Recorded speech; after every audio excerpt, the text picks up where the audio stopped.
Hello and welcome to a new video. Today we're gonna take a look again at the top 5 battles of this week. As always, you can submit your battles down below in the link in the description.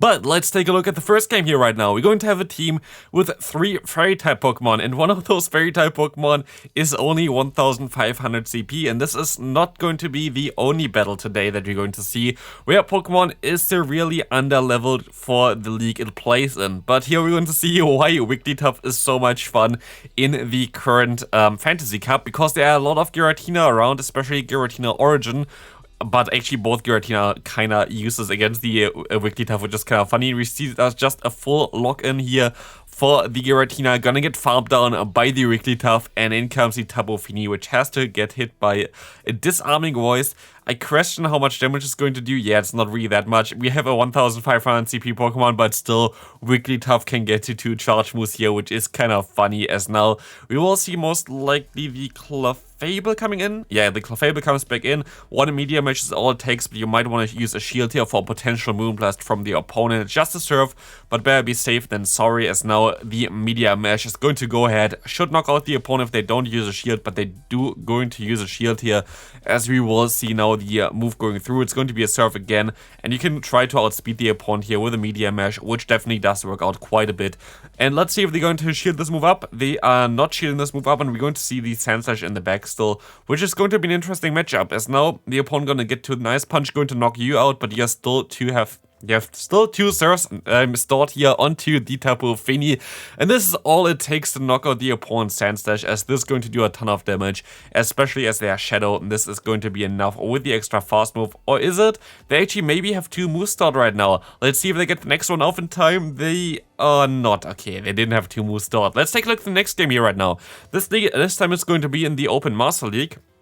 And we're going to have here 3 Shando Pokemon, all Community Day Pokemon, which kinda makes me question if they have a map around in their area, which is very likely for that. But yeah, I still haven't found a single Shando Pokemon in the wild. But here we're going to see what Greninja can do in the Master League as well. Of course, I already made a video about this one, but Greninja is a very cool counter for Mewtwo, especially if they're running Shadow Ball and a Side Strike, and I don't think this was Focus Blast range yet. They go for the Side Strike, still does so much damage. Honestly, I feel like the Side Strike did as much damage as the super effective Night Slash there, and Greninja just barely going to be able to survive the Shadow Ball from the opponent's Mewtwo, as you will see the opponent going into their Metagross, doing some decent damage, and you can go for the full farm down, but not before the opponent gets to a charge move here. So we will see the shield coming up, and let's see what they're going to have in the back. It's going to be the Dialga. This is actually still going to be a very tough matchup here for you, and you hope that you're going to get the debuff from Crunch, as then your Pokemon in the back might have a better time. But no, we're going to see no Crunch debuff here. Awkward Tail's coming through right now, trying to force a shield from the opponent, and they're still kind of forced to throw here, I feel like. But they go for the full farm down against your Gyarados, and can you go for the full farm down here now with your, with the Chandelure here. Chandelure is a Pokemon that I've already really see, of course, but there's going to be just an Iron Head, and the Iron Head is not going to be enough to knock you out, and there's going to be a good game here again. Now we're going to go a little bit spicier. We're going to have now a Furret in the Master League. And this is absolutely wild. XL Furret in the Master League doesn't even get to 2000 rating here, of course. This must be somewhere in lower rankings, but actually the Gardevoir has a fully maxed out one there. It's definitely level 50 variant with those CP. And we're going to see the shield coming up against the Moonblast. The opponent is not going to outspeed you to another move here, as he can still go for another Moonblast, which is gonna go not through actually. The opponent going to use both shields. And now, of course, you're going to have to go into Groudon. Groudon with 2 shields is very deadly in the Master League. There's not a lot of Pokemon that really can take those Pressur's Blades here. Super effective as well. Not super effective, but stab as well here, which is going to do a ton of damage against the opponent. And we will see a Dialga coming in, which of course gonna go down by just 1 Pressur's Blade. So, goodbye Dialga there. Also, this Groudon is not fully maxed out, as it seems like. And we will see now a Togekiss in the back. A Fire Punch comes through, and now it is time to go for Furret. Furret learns Quick Attack, and Furret learns also Hyper Beam. And while the opponent has a very hard-hitting fast move here right now, we have to hope that they're not gonna get the buff here with Ancient Power, which they don't. We will see the Hyper Beam come through, and is this enough to knock out the opponent's Togekiss? It is not. but Furret can still go for some quick attacks, and the Mud Shot down is all it takes, and 1 HP is left there to win this game. Let's take a look at the next one. We're going to see here actually a Pokemon that I wish I had. A Rayquaza for the Great League, and this is a double legacy breaking, so I have Dragon Ascent Rayquaza, which is kind of wild. We're going to have a very bad lead here kinda with the Quagsire, and they're going to catch a move here, which is really crazy that the opponent went straight away for the Mud Bomb, but very good for you, as now the Altaria will even be able to take the incoming Stone Edge. I wouldn't even use a shield here right now, even though it's a clear Stone Edge, which is the right call here, because they kind of need to keep the shields for the Rayquaza in the back. Rayquaza is a very squishy Pokemon, especially in the Great League, so you kind of want to have the Shield Sword. If you wonder how do you get even a Rayquaza for the Great League, there was one research before where you were able to get a Rayquaza at level 15. And then you have to be very, very lucky with a trade with someone that has a very low friendship with you, because you have like only a few IV spreads basically that were possible here. Great call, by the way, and great catch onto the Muddy Water from the Stunfisk. Definitely high level gameplay here against Muddy Water Stunfisk. It's kind of wild.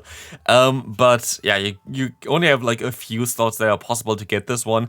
I actually traded my one away, and it actually was around like 1,500 for the person that got mine, but like the one that I got in return did not work out as well, so kind of sad for me. I don't have one. I really wish I would get like a Rayquaza, but maybe we get the Shadow variant eventually, then I can have a Rayquaza for the Great League. But here right now we will see the shield against the opponent, we see the full farm down, and they're going to be the Noctowl, which has to take a Dragon Ascent. Very strong move, not super effective, but enough to knock out the Noctowl, and this is going to be a good game. Oh, what a nice kill here. Final game for today, Calamon Toast literally sent in the battle just before I was doing all, like, basically commentary here right now. So literally last second they sent in the battles right now. And we're going to see here the Wigglytuff against the Giratina. And we also saw already the Lucario. I think they lagged a little bit in the beginning, so I didn't really see the first Pokemon from them. But they are running a triple 1500 CP line in the Ultra League, which is absolutely wild, and I have no idea why the opponent is going for the Shadow Sneak here, because Dragon Claw is definitely the better move to go for.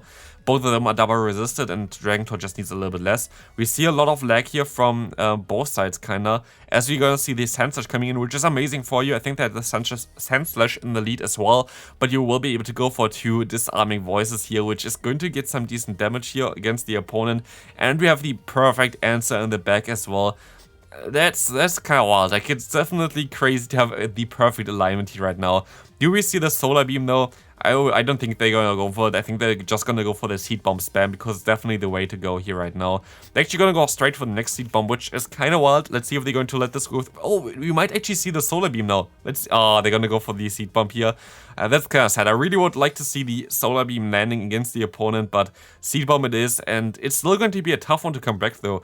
Let's see what the opponent going to do. They're going to swap, which is amazing for you, because now you can go for a shield, go for a full farm down, and I think you have Aura Sphere or something on this Pokemon. Let's see, it's close combat, and close combat should do enough to knock out the final Pokemon. That's going to be it for today's video. Let me know in the comment section which battle was your favorite, and I see you then. Bye bye.